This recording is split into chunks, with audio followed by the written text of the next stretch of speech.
नमस्कार, मैं हूं रविंद्र जैन और आप देख रहे हैं मुंबई मास टाइम्स। आइए देखते हैं आज की मुख्य खबर। अमरावतीकरों की तरफ से मैंने मोदी जी का कल बहुत बहुत धन्यवाद किया। नेताओं ने कल फैसला करके मेरी उम्मीदवारी अमरावती से जाहिर की, तो उनके लिए उनका दिल से मैंने धन्यवाद किया।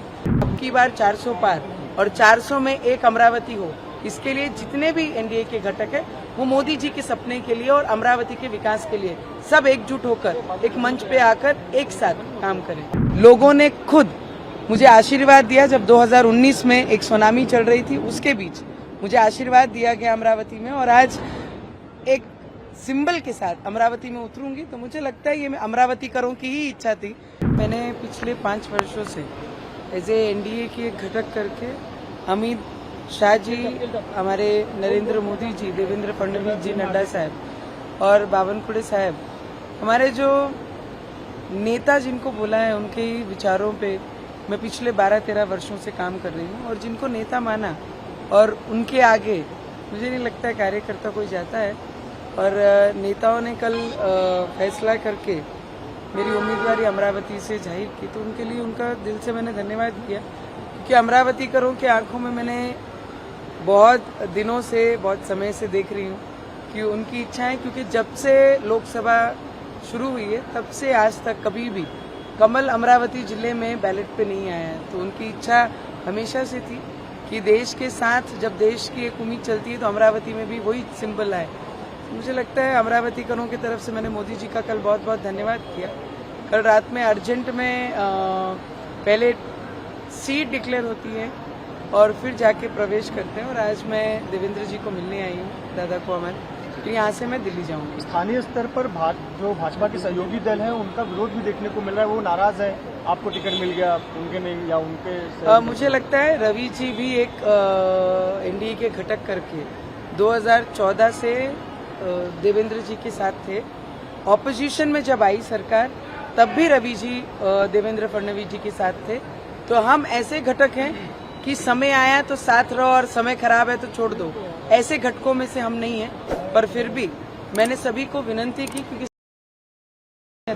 तो मैंने एक उम्मीदवार करके और एक बहुत जूनियर उम्मीदवार करके मैंने सभी को हाथ जोड़ के विनती भी की कि मोदी जी के जो सपना है देश में अब की बार 400 पार और 400 में एक अमरावती हो, इसके लिए जितने भी एनडीए के घटक है वो मोदी जी के सपने के लिए और अमरावती के विकास के लिए सब एकजुट होकर एक मंच पे आकर एक साथ काम करें। अमरावती में 2 नारे गूंज रहे हैं। एक ये गूंज रहा है कि एक बार दिल से नवनीत राणा फिर से, और दूसरा भी नारा ये भी गूंज रहा है कि मोदी तुझसे बैर नहीं, नवनीत राणा की खैर नहीं। मुझे लगता है जब तक मतदार नहीं ठहराते क्या करना है, क्योंकि पिछले 5 वर्षों से नहीं 12-13 वर्षों से मैं जनता के बीच हूँ और जनता के लिए काम कर रही हूँ।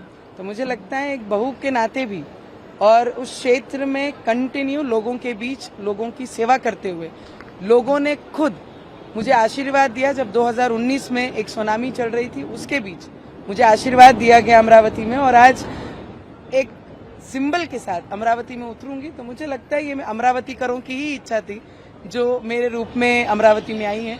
तो मेरी जनता मुझे बहुत सारा प्यार और बहुत सारा आशीर्वाद मेरे साथ रखेगी। और बच्चू से बात हुई है क्या? उन्होंने कुछ आपसे बात की है? मैंने आपको सीधे स्पष्ट शब्दों में कहा है, बहुत सीनियर है मुझसे, जितने भी एनडीए के गठ और जो भी नेता हैं, कि सभी ने एक होकर मोदी जी का जो सपना है देश के विकास के लिए और अमरावती के विकास के लिए सबने एक मंच पर आकर साथ देना चाहिए और अमरावती का विकास करना चाहिए। मराठी में कोई बात नहीं हुई है क्या? उनकी जो भावना है उनसे आप जैसे सुने हैं वैसे ही मैं भी सुन रही हूँ मीडिया के माध्यम से।